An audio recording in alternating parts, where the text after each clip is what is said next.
हम बात कर लेते हैं पारिवारिक आय के विभिन्न स्रोत कौन कौन से होते हैं। मजदूरी हम विशेष देखो स्त्री के माध्यम से भी हम बात करते हैं। आय के स्रोत है जिसमें पारिवारिक आय के स्रोत में जिसमें कि पैतृक संपत्ति हमें मिल रही है, लगान किराया मिल रहा है, ब्याज मिल रहा है, वेतन मिल रहा है, मजदूरी मिल रही है, पेंशन ग्रेजुएटी मिल रही है, लाभ मिल रहा है, रॉयल्टी मिल रही है, लॉटरी मिल रही है, उपहार मिल रहा है, दुर्घटना से राशि प्राप्त हो रही है, बीमे से भत्ता मिल रहा है, बोनस मिल रहा है। तो ये एक ट्री के माध्यम से मैंने आपको बताया है।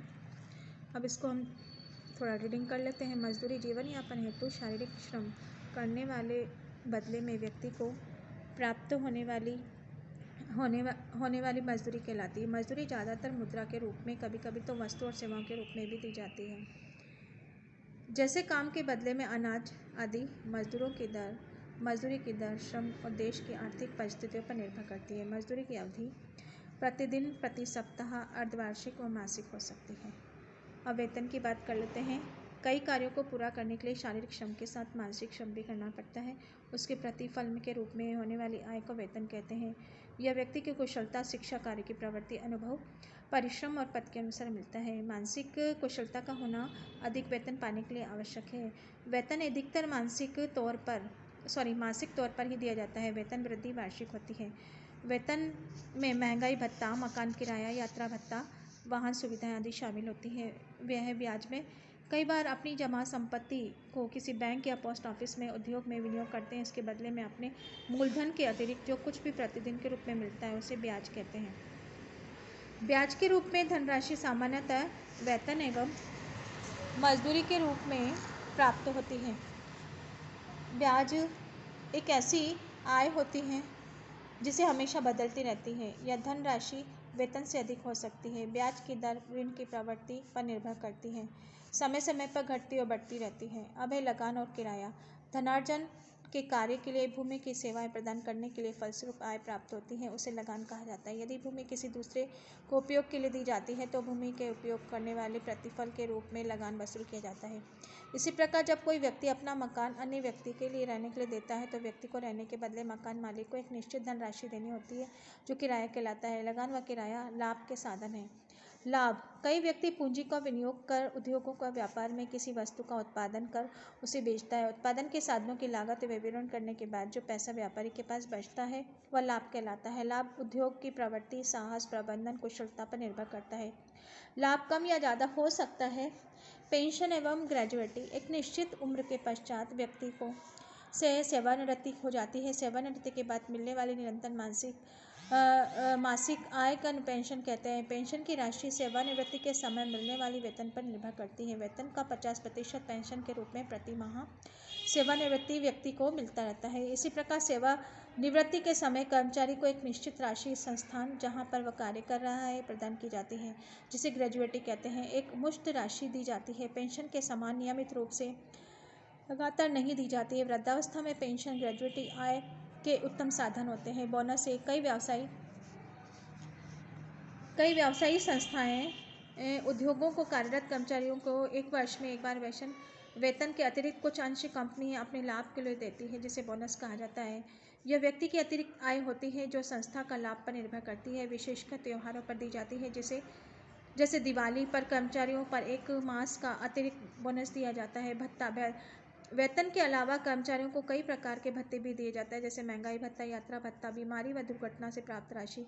कई संस्थान अपने कर्मचारियों को बीमा होने पर, दुर्घटना होने सुरक्षा आर्थिक सहायता प्रदान कर औषधि व्यय, चिकित्सा खर्च व्यय करने के लिए आर्थिक सहायता प्रदान की जाती है। ऐसे लाभों को मेडिकल उपचार में सहायता प्रदान की जाती है। रॉयल्टी: लेखक को पुस्तक की बिक्री के अनुपात में प्रकाश में दी जाने वाली रॉयल्टी कहलाती है। यह बिक्री से प्राप्त राशि निश्चित प्रतिशत के रूप में प्राप्त होती है। लेखक के प्रकाशक के बीच में अनुसार ही दी जाती है। उपहार: जन्मदिन, त्योहार आदि पर मित्र, रिश्तेदारों द्वारा दी गई धनराशि वस्तुओं के जो कि उपहार के स्वरूप मिलती है वो उपहार कहलाते हैं। परिवार में आय में वृद्धि करता है, परंतु यह नियमित आय नहीं होती है। उपहार की राशि निजी संबंधों, अवसर अनुकूल आर्थिक क्षमता के अनुसार भिन्न हो सकती है।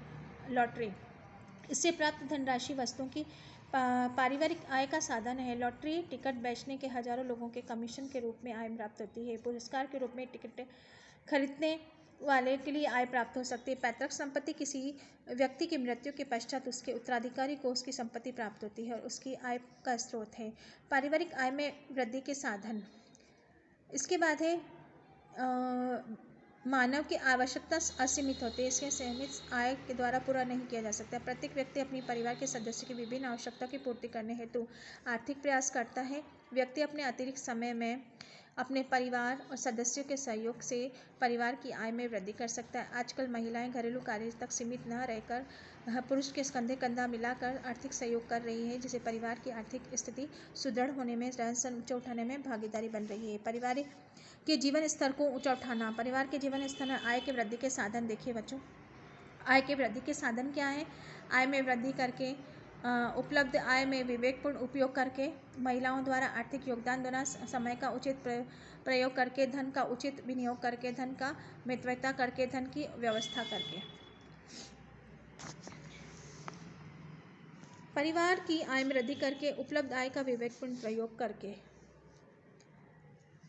महिला की आय में वृद्धि। महिलाओं द्वारा आर्थिक योगदान करना। आज महिला की स्थिति काफ़ी परिवर्तन आ गया है। वे घरेलू जिम्मेदारी निभाने के साथ साथ धनोपार्जन हेतु घर से बाहर भी करके के अंदर विभिन्न कार्य परिवार की आर्थिक सुदृढ़ बनाने के लिए सहायक है। गृहिणी का धनोपार्जन करने गृह उद्योग विभाग सहायता, प्रशिक्षण, ऋण सुविधा उपलब्ध कराकर दूध से बनी हुई उत्पादित वस्तुओं की मुर्गी पालन, रेशम कीटों के पालन प्रमुख है। फल सब्जियों के संरक्षण, साबू बनाना, बड़ी मंगोड़ी, ट्यूशन, सिलाई कार्य बड़ी कुशलता के साथ अर्जित करते हैं। समय का उचित प्रयोग। घर व बाहर के कार्यों में सामंजस्य स्थापित करना। पारिवारिक आय की कमी को समय पर कार्य संपादित कर रिक्त समय पर सदुपयोग किया जा सकता है। दैनिक घरेलू कार्यों को यथा समय संपन्न करने हेतु अतिरिक्त समय बचता है, उसका उपयोग धनोपार्जन में किया जा सकता है। समय का अनावश्यक का व्यर्थ न करके समय का उचित उपयोग करके उचित प्रबंधन किया जा सकता है। उपलब्ध आय का विवेकपूर्ण प्रयोग। धन की मितव्ययता। प्रत्येक वस्तु खरीदते समय धन की आवश्यकता होती है, लेकिन धन का उपयोग सुयोजनाबद्ध तरीके से किया जा सकता है। परिवार की आय में वृद्धि होती है। आर्थिक स्तर भी ऊंचा उठाने के लिए महत्वपूर्ण आय में वृद्धि करता है। इससे भी अधिक है आय महत्व मितव्ययतापूर्ण व्यय करके, धन व्यवस्था करके। धन के सीमित से साधन है जिसमें परिवार की संपूर्ण व्यवस्था का संचालन आश्रित होता है।